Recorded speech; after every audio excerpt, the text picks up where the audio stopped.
ఒక 6 success principles ఉంటాయి network marketing బిజినెస్లో. ఈ 6 ఏంటంటే సక్సెస్ ప్రిన్సిపల్స్. ఇవి కనబడతలేదు మీకు రాసేది, కానీ గుర్తుపెట్టుకోండి. సక్సెస్ ప్రిన్సిపల్స్ ఇవి 6 ఉంటాయి. 6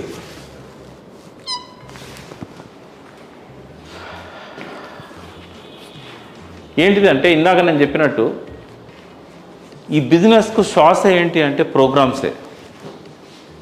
అంటే జైన్ అయిన వాళ్ళని, లీడర్స్ని కానీ, జైన్ అయిన వాళ్ళని కానీ, కస్టమర్స్గా ఉన్న వాళ్ళు వస్తామంటే వాళ్ళని కానీ, కొత్త వాళ్ళని కానీ మీరు ఈవెంట్స్కు, మీటింగ్స్కు తీసుకొస్తేనే ఈ బిజినెస్ నడుస్తుంది. సక్సెస్ కావాలంటే చెప్తున్నాను నేను. సక్సెస్ కావాలనుకుంటే ప్రోగ్రామ్స్ని బాగా ప్రమోట్ చేయాలి. ఫస్ట్ ఏంటంటే ప్రోగ్రామ్స్, ఈవెంట్స్. రేపు 17th ఉంది, ఎంతమంది ప్రమోట్ చేస్తారో చేయండి. 150 రూపీస్ టికెట్ ఉంటుంది. హాల్ ఖర్చులు, వచ్చిన ఆయనకు రాన్బోన్ ఫ్లైట్ ఛార్జీలు ఇవన్నీ ఇవ్వాలి కాబట్టి 150 రూపాయలు ఖర్చు ఉంటుంది. రెండవది ఏంటంటే ప్రతి దానికి రూల్స్ అండ్ రెగ్యులేషన్స్ ఉంటాయి కదా. ఏదైనా ఇప్పుడు నేను ఇందాక చెప్పాను, ట్రైనింగ్, స్కిల్స్ ఇవన్నీ ఉన్నాయి కదా. దాన్ని నేర్పించే దాన్ని ఏమంటాం మనం అంటే సిస్టమ్ అంటాం. ఇప్పుడు ట్రాఫిక్లో ఒక సిస్టమ్ ఉంటుంది. రెడ్ లైట్ పడ్డప్పుడు ఆగాలి, గ్రీన్ లైట్ పడ్డప్పుడు పోవాలా. 100 కంటే ఎక్కువ పోతే పెనాల్టీ ఎత్తాడు. రాంగ్ రూట్లో పార్క్ చేస్తే పట్టుకపోతాడు బండి. అదొక సిస్టమ్ కదా. ఇక్కడ కూడా ఒక సిస్టమ్ ఉంటుంది. ఆ సిస్టమ్ అంటే ఏంటంటే బిజినెస్ ఎట్లా చేయాలో నేర్పించేది. ఖచ్చితంగా దానికి సబ్మిట్ అయి ఉండాలి. క్వశ్చన్ చేయొద్దు. నువ్వు పేరు రాయాలి, లిస్ట్ అంటే రాయాలి అంతే. అట్లయితేనే సక్సెస్ అవుతాం. కాబట్టి సబ్మిట్ టు సిస్టమ్ అంటాం మనం.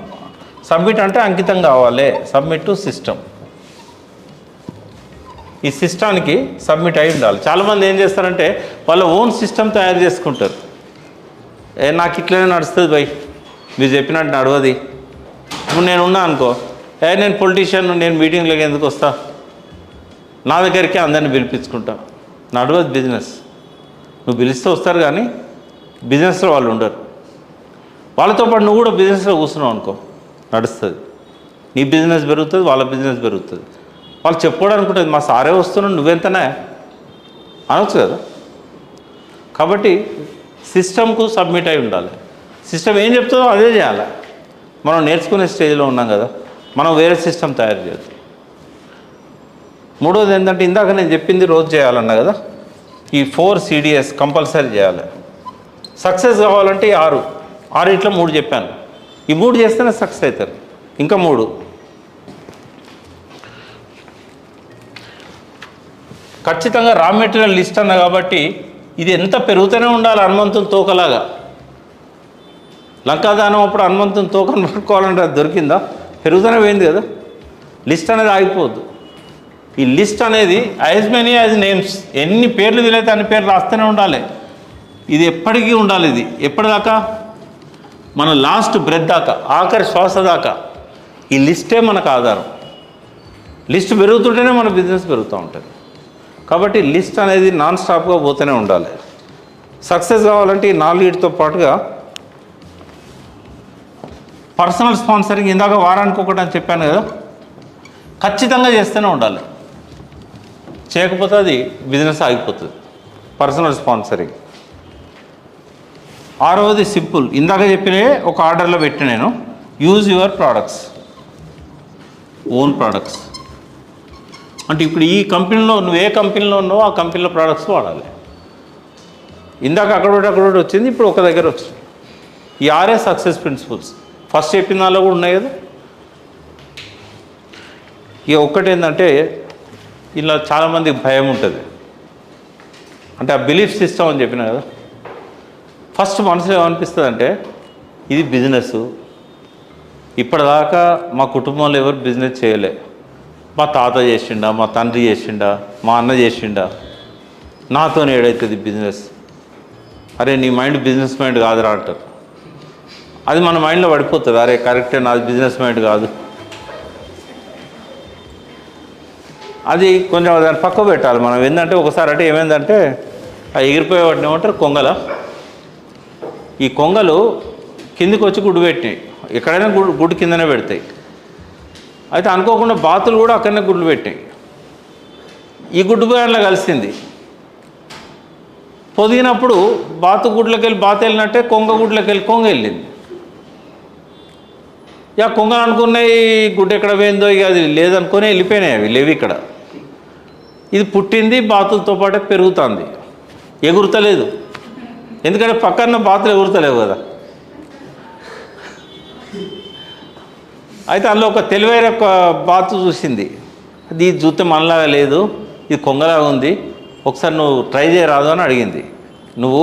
నీకు ఎగిరే శక్తి ఉన్నది, నువ్వు ట్రై చేయరాదు అన్నది. నేను ఎట్లా ఎగురుతా, మీరు ఎగురుతున్నారా? మీరు ఎగురుతలేరు కదా, మీ పాప ఎగరలేదు, మీ అమ్మ ఎగరలేదు, నేను ఎట్లా ఎగురుతా? నేను కూడా మీలో ఒక్కరిని. అంటే నువ్వు మాలో ఒక్కరివి కాదు, తీసుకుపోయి నీళ్ళల్లో నీ ముఖం చూడని చూపెట్టింది. మా ముఖం ఎట్లున్నది, నీ ముఖం ఎట్లున్నది, తేడా ఉందా లేదా? ఉంది. నువ్వు ఎవరి ముఖంలాగా ఉన్నావు? ఆ పైన పోయే కొంగ ముఖంలాగా ఉన్నావు. కాబట్టి నువ్వు ట్రై చేయి, రెక్కలతో ఒకసారి ట్రై చేయి అని అప్లైన్ చెప్తా అంటే అది ఎగురుడు మొదలుపెట్టింది. నిజంగానే అది ఆకాశంలోకి ఎగిరిపోయింది. అంటే ఒకరు చెప్పేదాకా తన శక్తి ఏందో తనకు తెలియదు. అందుకే మన తాత చేయకపోవచ్చు, తండ్రి చేయకపోవచ్చు. అయితే మన బిలీఫ్ సిస్టమ్ ఏదైతే ఉన్నదో నేను చేయగలుగుతా, నేను ఎందుకు చేయకూడదు, అది ఎప్పుడు వస్తుంది ఇది అంటే ప్రశ్నించుకోవాలి. ఇప్పుడు దీన్ని ఏమంటే ఫియర్ అంటాం. నేను ఎగరను, నాతో కాదు. ఆ ఫియర్ పోవాలంటే ఏం చేయాలి? నేను ఎందుకు ఎగరను అని ప్రశ్నించాలి. నేను ఎందుకు ఎగరను, నాకు రెక్కలు లేవా? సో మా తాత తనని ఎందుకు చేయలేదు, క్వశ్చన్ చేసుకోవాలి. ఎందుకు చేయలేదు అంటే వాళ్ళు ఉన్నది ఊర్లల్లో, వాళ్ళ వ్యవసాయం ఉన్నది. ఊర్లలో బిజినెస్ ఎవరు చేస్తారు? కోమటోళ్ళు చేస్తారు. కాబట్టి వాళ్ళకి అవకాశం రాలే.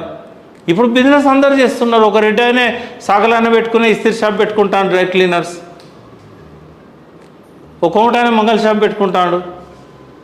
హబీబ్ ఉన్నది కదా, అది ఫ్రాంచైజ్ తీసుకొని ఆయన కటింగ్ చేయడు, కటింగ్ చేసే వాళ్ళని పెట్టుకుంటాడు, నడుపుతాడు. కాబట్టి ఇప్పుడు ఏది ఎవరైనా చేయొచ్చు. అప్పుడు లేవి అవకాశం. అప్పుడు సెల్ ఫోన్ లేదు, అప్పుడు ఆన్లైన్ మార్కెటింగ్ లేదు, నెట్వర్క్ మార్కెటింగ్ లేదు. ఇప్పుడు వచ్చింది. మరి మీ తాత పాయింట్ వేసుకున్నాడా? మీ తాత ధోతి కట్టిండు, మరి నువ్వు పాయింట్ వేసుకుంటలేవా? మీ తాత హైదరాబాద్ ఉన్నాడా?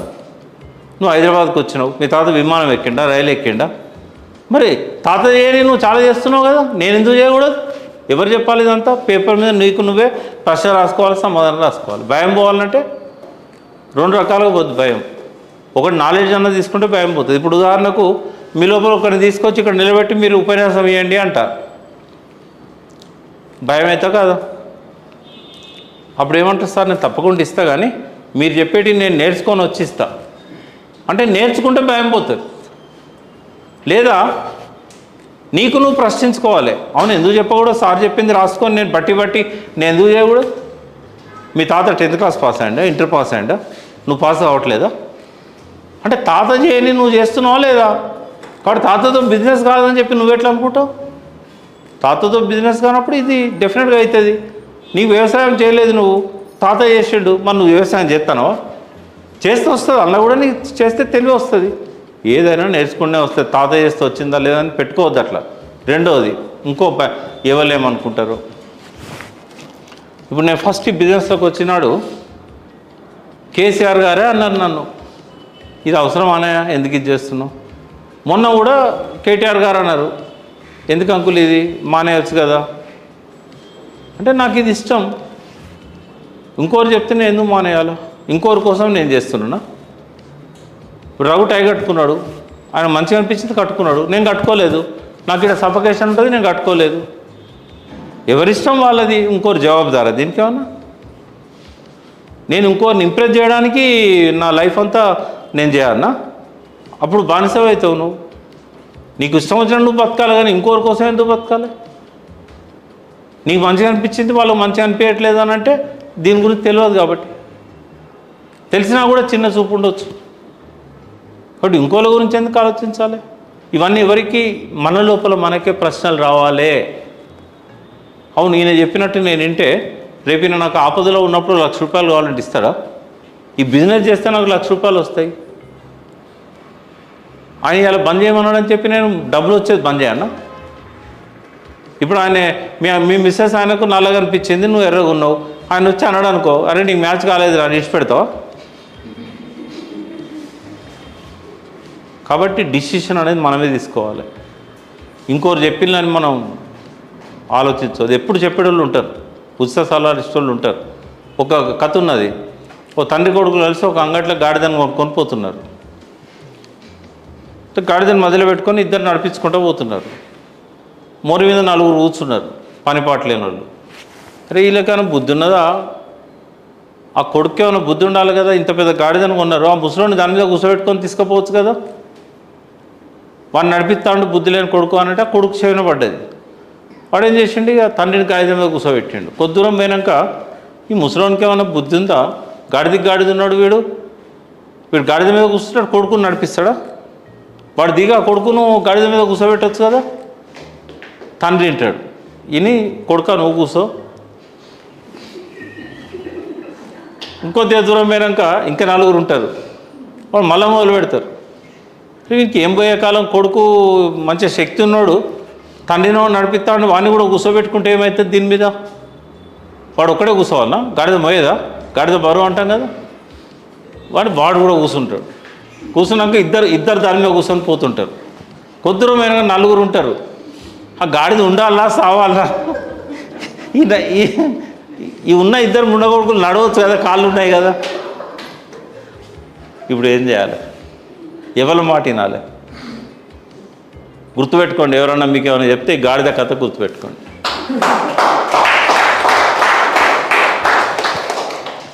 కాబట్టి భయాలు పోవాలంటే దానికి సమాధానం ఒక్కటే.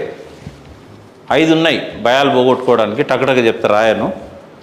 ఈ 5 మీరు చేస్తే భయం పోతుంది.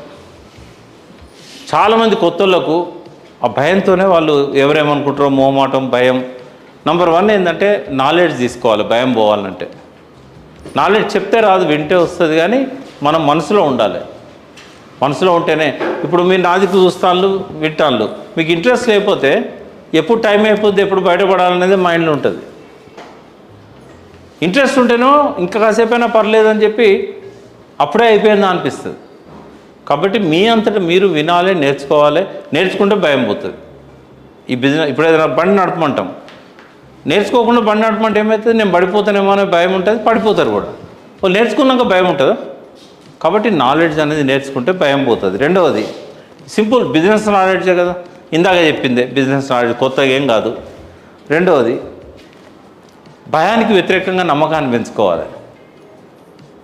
ఇప్పుడు మన ఇంట్లోనే అంటారు మన మీద ప్రేమతో, ఎందుకురా నీకు ఈ బిజినెస్, ఏదో వస్తుంది 10,000 సరిపోదా నీకు, అనవసరంగా పోతే డబ్బులు పోతాయేమో, నీ ఆరోగ్యం ఖరాబ్ అవుతుందేమో అన్నప్పుడు ఏం చేయాలంటే, అందులో పనిచేసేటోళ్ళకు నిజంగానే ఆరోగ్యం ఖరాబ్ అవుతుందా, డబ్బులు పోతానయా వస్తానయా తెలుసుకొని ఒక నమ్మకాన్ని పెంచుకోవాలి. అతని మీద నమ్మకం పెంచుకొని ఆయన నన్ను కరెక్ట్ దారిలో నడిపిస్తాడు కాబట్టి నాకేం భయం లేదు. అంటే నీ భయం పోవాలంటే నిన్ను నడిపించడం మీద నమ్మకం పెరగాలి, నీ మీద నీకు నమ్మకం పెరగాలి, ఈ బిజినెస్ మీద నమ్మకం పెరగాలి. కొంచెం నాలెడ్జ్ తీసుకుంటే నమ్మకం పెరుగుతుంది.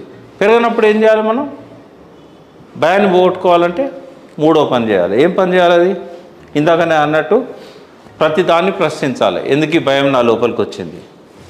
అది వాళ్ళు చెప్పినట్టు వింటే నా భయం పోతుందా? ఇంకా పెరుగుతుంది. కౌంటర్ దానికి ఏం చేయాలా అంటే పేపర్ తీసుకొని రాసుకోవాలి. ఈ భయం ఎందుకు వచ్చింది నా మైండ్లకు?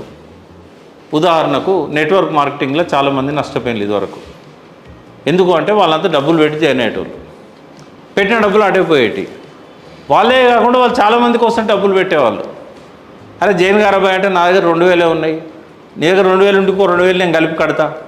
అలా 10 మంది కడితే 20,000 కడతాడు. మరి నెలకు వచ్చేది 2,000, 20,000 వాడు పెట్టుబడి పెట్టిండు. ఇట్లా 5 నెలలు పెట్టిండు, ₹1,00,000 అయింది. బిజినెస్ నడవలేదు. లాస్ట్కు వాడు కూడా వెళ్ళిపోయాడు. ఏమైందంటే నేను ఫెయిల్ అయిన బిజినెస్లో 2 అంటాడు, అయితేనేమో నేను ఫెయిల్ అయినా అంటాడు, లేకపోతే బిజినెస్ నడవదు అంటాడు. చెల్లని రూపాయికి గీతలు ఎక్కువ ఉంటాయి, పని చేయనోడే ఎక్కువ మాట్లాడతాడు. సక్సెస్ అయినోడు చెప్పుకోడు నేను బాగా సక్సెస్ అయినా ఈ బిజినెస్లో అని చెప్పుకోడు, ఫెయిల్ అయినోడు బాగా చెప్పుకుంటూ ఉంటాడు. అయితే ఫెయిల్ అయిన వాళ్ళు అని చెప్పుకునే వాళ్ళు ఎవరైతే బయట ఉన్నారో వాళ్ళు లక్షల్లో ఉన్నారు. వాస్తవంగా ఫెయిల్ పాస్ అనేది ఎప్పుడు తెలుస్తుంది? ఓ ఏడాది పని చేస్తే కదా. ఇప్పుడు ఒక స్కూల్లో చదువుతావు, కాలేజీలో చదువుతావు, ఫెయిల్ పాస్ అనేది జాయిన్ అయినాకనే తెలుస్తుందా? పోనీ ఒక నెల రోజులు 2 నెలలు అయినాక తెలుస్తుందా? సంవత్సరం కావాలి, ఎగ్జామ్ పెట్టాలి, ఎగ్జామ్ రాసినాకనే పాస్ ఆఫ్ ఫెయిల్ అని తెలుస్తుంది. ఇళ్ళకి వస్తారు, ఇది ఏం తెలుసుకోరు, ఏం నేర్చుకోరు, మీటింగ్లకు రారు, ఓ ప్రోడక్ట్ వాడతారు, నలుగురిని తీసుకొని జాయిన్ చేస్తారు, వాళ్ళకి ఏం తెలియకుండా వాళ్ళకి ఏదేదో చెప్తారు, ఇలా బాగా డబ్బులు వస్తాయి 20 రాని అని చెప్తారు. తర్వాత వచ్చిన వాళ్ళు వీని పిలిస్తే వచ్చారు కాబట్టి ఓ 4 సార్లు వస్తారు, వానికి ఇంట్రెస్ట్ ఉండి రాడు, వీడు పిలిచింది కాబట్టి వస్తాడు. తర్వాత వాళ్ళు వెళ్ళిపోతారు, వాళ్ళు పోయినాకనే వీడు దిగజారిపోతాడు. ఇంకా అయ్యో నేను పిలిచిన వాళ్ళు వస్తాను పోతాను ఎవరు ఉంటలేరు కదా, అయితే నడవదు ఈ బిజినెస్ అని డిసైడ్ చేస్తాను. అంటే ఒక బిజినెస్ నడుస్తుందా లేదా అని నిన్ను నువ్వు టెస్ట్ చేసుకోవాలంటే కొంత వర్క్ చేయాలి, నాలెడ్జ్ తీసుకోవాలి, కష్టపెట్టుకోవాలి, నిన్ను నువ్వు కష్టపెట్టుకోవాలి. 4 దశలు ఉంటాయి, అవి చెప్తా నేను. ఈ బిజినెస్లో సక్సెస్ కావాలంటే స్టార్టింగ్ స్టేజ్ ఉంటుంది, టేక్ ఆఫ్ స్టేజ్ ఉంటుంది, టేక్ ఆఫ్ స్టేజ్ పోయినాక మిడిల్ స్టేజ్ ఉంటుంది, మిడిల్ స్టేజ్ తర్వాత డెస్టినేషన్ పోయే వాళ్ళు ఎవరైతే ఉంటారో వాళ్ళు చాలా గర్వపడతారు. అరే నేను అమెరికా చేరాలనుకున్నా అంటే స్టార్టింగ్లో ఏమవుతుంది, స్టార్టింగ్లో భయంగా ఎక్కుతాం ఫ్లైట్, ఇదేమో తీసుకుపోతుందో మధ్యలో కూలిపోతుందో ఏమవుతుందో. సరే కూర్చున్న తర్వాత ఏమైంది, మొత్తానికి ఫ్లైట్ టికెట్ తీసుకుంటావు, లోపల పోతావు, కూర్చుంటావు, సామాన్ పెట్టుకుంటావు, రిలాక్స్ అవుతావు. అయినాక భయంగానే ఉంటుంది. కానీ ఒకసారి టేక్ ఆఫ్ అయిందనుకో చాలా హ్యాపీగా ఉంటుంది. గాల్లోకి లేస్తున్నాం కదా, బిల్డింగ్లన్నీ చిన్నగా అయిపోతూ ఉంటాయి, ఊర్లన్నీ చిన్నగా అయిపోతూ ఉంటాయి, మనుషులు చీమల్లాగా కనబడుతూ ఉంటారు, చాలా మంచిగా అనిపిస్తుంది. క్లౌడ్స్ కంటే పైకి పోతాం, ఎక్కడప్పుడు వర్షం ఉంటుంది, కొద్ది పైకి పోగానే వర్షం ఉండదు, ఎందుకంటే మేఘాల కింద వర్షం ఉంటుంది, మేఘాల పైన ఉండదుగా, విమానం మేఘాల మీదికి పోతుంది. పోయినాక ఏమవుతుంది, మిడిల్ స్టేజ్ వస్తుంది. అంటే చాలా దూరం విమానం ఇట్లే పోవాలి. పోయేటప్పుడు ఏమవుతుందంటే ఆ పీడనం అంటాం కదా, ఆ గాలిలో ఉండే పీడనం వల్ల డబడబా ఇట్లాంటి బెల్ట్ పెట్టుకోవాలంటారు, అనౌన్స్ చేస్తూ ఉంటారు, ఎవరిని బాత్రూమ్ పోనీయరు. కొత్త ఎక్కినోనికి ఏమవుతుంది, ఏమో అవుతుంది, విమానం కూలిపోతుంది, కింద సముద్రం ఉన్నదేమో, బంగ్లాల మీద పడుతుందేమో. తర్వాత ఇంకొక 5 నిమిషాల్లో మీరు దిగబోతున్నారు రాజీవ్ గాంధీ ఇంటర్నేషనల్ ఎయిర్పోర్ట్ అనగానే చాలా సంతోషం అనిపిస్తుంది. ఈ బిజినెస్ కూడా అంతే. స్టార్టింగ్లో ఎవరో తీసుకొస్తే బిజినెస్లోకి వస్తారు, ఏదో చెప్తే బిజినెస్ నమ్ముతారు, నమ్మిన తర్వాత ఓ 10 మంది మీతో పాటు జాయిన్ అవుతారు. మీరు విలువంగానే మంచిగా మొదలవుతుంది టేక్ ఆఫ్, చాలా ఖుషి అయిపోతారు. ఇక టేక్ ఆఫ్ స్టార్ట్ అయినాక ఏమవుతుంది, డబ్బు అనగానే మధ్యలో జారిపోతూ ఉంటారు. వాడు ఒక రోజు వస్తాడు, నాకేడ వీలవుతుంది అబ్బా, ఇవన్నీ ఎక్కడ వాడాలి, నేను కాల్గేట్కి అలవాటు పడ్డా, నేను రోజు దీన్నే వాడతా. మనిషికి ఎట్లుంటుంది అంటే ఒకసారి హ్యాబిట్ అయిందంటే వాడు సస్తే మారాలంటే క్వశ్చన్ చేసుకోవాలి, తప్పేముంది, ఇది ఆపేసి ఇది వాడితే తప్పేమున్నది, ఇది నా సొంతదా, వేరే వాడు అమ్మితేనే కదా నేను కొన్నా, ఇలా కెమికల్ లేదంట ఎందుకు వాడకూడదు. అదే బయటికి అట్రాక్ట్ చేస్తాయి, మంచి వాసన వస్తాయి, నురుగు వస్తాయి. ఇలా రావనుకో, అరే మీది మంచిగా లేదు భయ్, నురుగు రాదు. ఆ మధ్యలో పోయినాక కొంతమంది జారిపోతారు. అదే మనం తెచ్చిన వాళ్ళు ఒక 10 మందిలోకి వెళ్ళి 8 మంది జారిపోయినారు అనుకో, ఇక నువ్వు కూడా జారిపోతావు. ఒకవేళ జారిపోకుండా అట్లే ఉన్నావు అనుకో, తట్టుకొని మంచిగా డెస్టినేషన్ చేరుతావు. అంటే starting, take off, middle, destination. Pride, glory, ముఖంలో ఒక గ్లో వస్తుంది. చేరుకున్నా నేను డైమండ్ అయిపోయాను. డైమండ్ కావాలంటే 4 దశలు ఉంటాయి. 4వ దశ డైమండ్ దశ. డైమండ్ పోతే 50,000 ఈజీగా వస్తాయి. మన కింద వాళ్ళని డైమండ్ చేస్తే 5 లక్షలు వస్తాయి, వాళ్ళ కింద వాళ్ళని డైమండ్ చేస్తే 10 లక్షలు వస్తాయి, వాళ్ళ కింద వాళ్ళని డైమండ్ చేస్తే 20 లక్షలు వస్తాయి. ఎగ్జాంపుల్ చెప్తున్నా. ఇట్లా ముందు మనం ఎగరడం నేర్చుకోవాలి, ఆ తర్వాత వాళ్ళను పరిగెత్తించడం నేర్పాలి, ఆ తర్వాత వాళ్ళకి ఎగరడం నేర్పించాలి. ఇదంతా డూప్లికేటింగ్. కొత్తగా రోజు నేర్చుకునేది ఏముండదు. ఒకసారి నేర్చుకున్నాక అది రోజు చేయాలి అంతే. రోజు చేసేది చాలా చేస్తాను కదా మనం, రోజు స్నానం చేస్తున్నాం, రోజు ఎందుకు చేయాలి మరి, వారంలో ఒక రోజు చేస్తే చాలదా, అంటే కంపు పడుతుంది. ఈ బిజినెస్ కూడా అంతే, రోజు చేయకపోతే బిజినెస్ కంపు అయిపోతుంది, బిజినెస్ పని చేయదు. రోజు తింటున్నాం, పొద్దున తింటున్నాం, సాయంత్రం తింటున్నాం, తిన్నదే మళ్ళీ తింటున్నాం, కూరలు మారుస్తున్నాం. ఇక్కడ కూడా రోజు అదే పని చేయాలి, మనుషులను మార్చాలి. రోజు షర్ట్ తొడుగుతున్నాం, కొన్ని రోజుల తర్వాత షర్ట్ పాడైందని తీసేస్తున్నాం. ఈ బిజినెస్లో కూడా ఎవడైనా పనికి రావాలంటే తీసేసిన షర్ట్ లాగా వాడిని పక్క పడేయాలి, మళ్ళీ కొత్త షర్ట్ వేసుకోవాలి, కొత్త వాళ్ళని పట్టుకోవాలి. ఎప్పటికి ఎవర్ గ్రీన్. ఒక మొక్కకు లైఫ్ ఉందా లేదా అని ఎట్లా డిసైడ్ చేస్తారు అంటే అది పెరుగుతుందా లేదా. ఒక లెవెల్కి వచ్చినాక పెరుగుడు ఆగిపోతుంది, అప్పుడేమవుతుంది, కొమ్మలు వస్తూ ఉంటాయి. ఒక లెవెల్కి వచ్చినాక కొమ్మలు కూడా ఆగిపోతాయి, అప్పుడేమవుతుంది, పూలు పూస్తున్నదా కాయలు కాస్తున్నదా. అంటే చెట్టు ఆగిపోద్ది ఎప్పుడన్నా? చెట్టులో గ్రోత్ ఆగిపోతుందా? కాబట్టి దానికి ప్రాణం ఉన్నది అని చెప్తాం. ఒకవేళ ఆగిపోయింది అనుకో, అది ఎండిపోయింది అనుకో, చచ్చిపోయినట్లు లెక్క. అంటే ఈ బిజినెస్ కూడా ఎప్పుడైతే పెరుగుతలేదో, గ్రోత్ ఆగిపోయింది అనుకో, బిజినెస్ ఆగిపోయింది, బిజినెస్ చనిపోయింది. మనుషుల్లో కూడా 100కి 99 మంది 25 ఏళ్ళకే చనిపోతారు, కానీ వాళ్ళని బొందబెట్టేది మాత్రం 90 ఏళ్ళకు.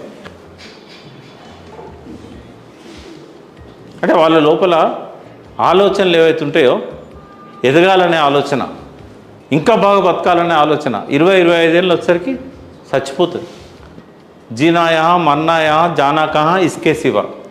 అంటే ఎక్కడైతే ఉన్నారో గల్లనే ఉంటారు, అన్నే కొట్టుకుంటూ ఉంటారు, గదే జీతాన్ని బతుకుతారు. వాడు రేటు పెరిగినా కొద్దీ ఇడ్లీ సైజు తగ్గిస్తూ ఉంటాడు కదా, పూరి సైజు తగ్గిస్తూ ఉంటాడు. మన బతుకు కూడా అంతే అవుతుంది. లాస్ట్కి ఒక్క పూట తిండి. కొత్తగా పెళ్ళైనప్పుడు భార్యను తీసుకొని షికారు పోతాం, సినిమాలో పోతాం, అన్నీ చేస్తాం. ఒక్కొక్క పిల్లవాడు పుడుతున్నా కొద్ది ఖర్చులు పెరిగినా కొద్ది ఏమవుతుంది, ఏడాదికి ఒక్క సినిమా కూడా పోం. తిరుపతి లేదు, ఏది లేదు, జన్మకోసారి పోతే చాలదా? విహారయాత్రలు లేవు, రాత్రి మగళ్ళు డబ్బు కోసం తిరుగుడే.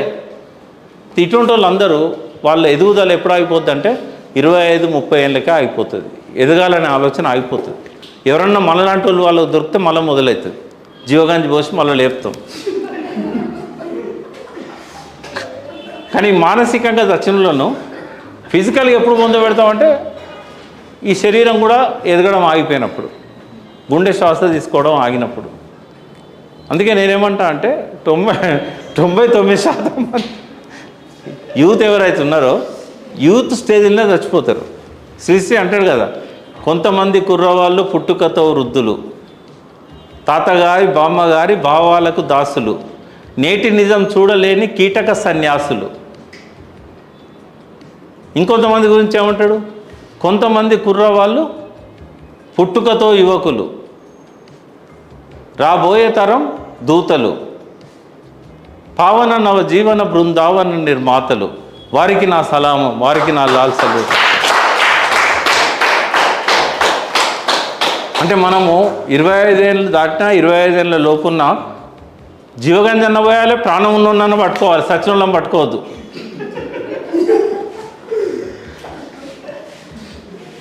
కాబట్టి మనము లైఫ్ అనేది లేకపోతే ఏది ఎదగదు. మట్టి ఉంది, మట్టిలో విత్తనం పెట్టి విత్తనం మొలిసింది అనుకో, ఆ మట్టికి లైఫ్ ఉన్నట్టు. ఆ లైఫ్లో జీవం లేదనుకో, విత్తనం మొలుస్తుందా? మొలవదు. సౌడు భూములలో పెడితే మొలుస్తుందా? ఎండాకాలం పోయి మట్టిలో విత్తనం పెడితే మొలుస్తుందా? ఎట్లా చెట్టు పెరగాలంటే దానికి ఎరువు నీళ్లు పోయాలనో, ఈ బిజినెస్ గ్రో కావాలంటే కూడా ప్రతిరోజు కొంత నాలెడ్జ్ తీసుకోవాలి, మీటింగ్లకు వస్తుండాలి, వీడియోలు చూస్తుండాలి, జూమ్ మీటింగ్స్ అటెండ్ కావాలి, అంటే ఖచ్చితంగా టైం ఇవ్వాలి.